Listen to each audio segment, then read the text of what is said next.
సొల్లు చెప్పడం ఎట్లా అంటే 'ఆంధ్రజ్యోతిని' చూసి నేర్చుకోవచ్చు. సొల్లు కబుర్లు, అబద్ధాలతో ప్రపంచాన్ని మోసం చేయడం అన్నటువంటిది పూర్తిగా ఒక పిచ్చతో, ఒక మానసిక రోగిలా మారిపోయింది ఆ పత్రిక. మానసిక రోగి నడుపుతున్నాడు, మానసిక రోగిలా మారిపోయింది. అందులో చూస్తే అనునిత్యం ఒక వర్గాన్ని విషం చెమ్మటం, ఒక వర్గాన్ని నెత్తికెత్తుకోవడం, ఒక వర్గాన్ని తొక్కుతూ వాళ్ళకి అనుకూలంగా ఉన్నట్టు నటించడం. ఇది ప్రస్తుతం 'ఆంధ్రజ్యోతి' చేస్తున్నటువంటి నీచ జర్నలిజం. జగన్ హయాంలో 31 లక్షల మందికి ఇళ్ల పట్టాలు ఇచ్చేశాడు చేతికి. ఇల్లు కట్టుకోవడం వాళ్ళ పని. అందులో 7 లక్షలు పూర్తయినాయి అని ఆ పార్లమెంట్లోనే ప్రభుత్వం చెప్పింది, కేంద్ర ప్రభుత్వం.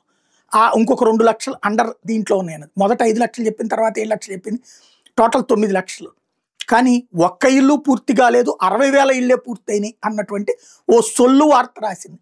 అదే సందర్భంలో చంద్రబాబు గారి సమయంలో టిడ్కో ఇల్లు ఒక్కటంటే ఒక్కటి కూడా పూర్తి కాలేదు.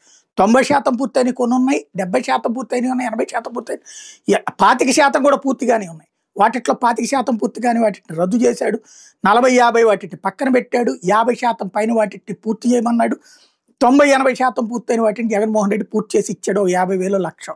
బట్ ఒక్క ఇల్లు కూడా ఇవ్వకపోయినా 23 లక్షలు ఇల్లు ఇచ్చాడని చెప్పి వార్తలు రాసింది ఆనాడు. ఏది బాబు గారు ఇచ్చారని చెప్పి రాసుకొచ్చింది ఆనాడు జ్యోతి. ఇప్పుడు జగన్ అసలు ఏమి ఇవ్వలేదు అని చెప్తుంది. చంద్రబాబు గారు మామూలుగా ఒక ఇంటికి, ఒక వ్యక్తికి ఆయన వెళ్ళినప్పుడు ఎవరో ఇల్లు అడిగారంటే ఆ ఇంటి గురించి అడిగినందుకు, ఆ తర్వాత ఆదేశాలు, ఆ తర్వాత ఇల్లు కట్టించింది కూడా వార్తలు రాశారే. 3 లక్షల మందికి ఇళ్ల పట్టాలు ఇచ్చింది తెలీదా? ఇళ్ల స్థలాలు ఇస్తే తెలీదా? ఇల్లు కట్టించేస్తే తెలీదా? భూసేకరణ ఇదంతా ఊరుకుంటారా? ఇల్లు పొంకాను స్టోరీలు రాస్తారు కదా. ఇళ్ళే రాయకుండా అకస్మాత్తుగా 3 లక్షలు ఇల్లు కట్టేశారని చెప్తే ఎట్లాగా? అంటే సొల్లు అనేటటువంటిది వాళ్ళ జీవితంలో భాగమైందని ప్రపంచానికి వినిపిస్తున్నది నీచ పత్రిక.